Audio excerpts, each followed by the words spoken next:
Well, welcome to Divine Pickens. Uh, we have built a cage to haul some sheep. We're having to drive several hours away to get these sheep. So, versus hauling a trailer behind us, I decided to go ahead and build a cage to put a few sheep in.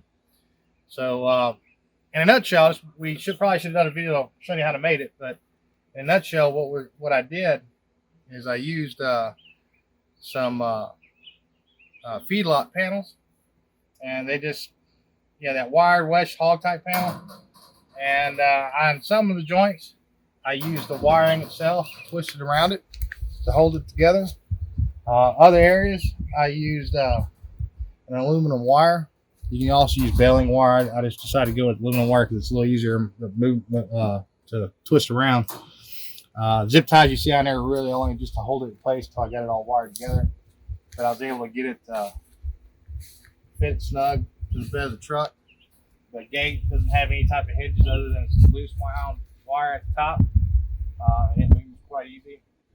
And we lock it down with some standard carabiner style things, and that'll be enough to keep, I don't know, probably keep 6 sheep in there if we need to for a long drive back.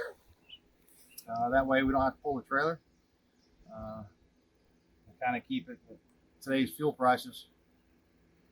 Do all you can to quit spending money. So compared to a trailer, I mean, you're looking at, if you get into a used trailer, small trailer, you might get it for about $1,000 or so.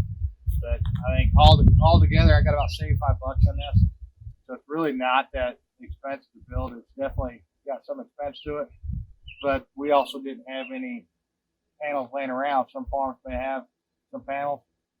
You could probably use chain link or other wiring, but you'd have to get a little bit better frame. With this, you're able to not have to use any exterior framing or interior framing for it. But if you got some wood or something like that, you can easily build it out of wood and wrap it with some wire. And aside from that, this fits in the bed of our truck. I didn't have to go around the wheel wells. The door has a little flex to it, but I mean, it's sturdy. It don't move much. And it's light enough. One person can load it in and out. I wouldn't recommend it, but one person can. It's not heavy. It's too big. It's too big. Scratch your truck up. But yeah, it's definitely something I would consider if you think about hauling a few sheep or a few goats. Even a couple hogs could probably work in that. The gate obviously hinges at the top, but once you close the tailgate, it adds more security. But yeah, if you got any questions, leave comments or questions, and we'll get back to you. Thanks for watching.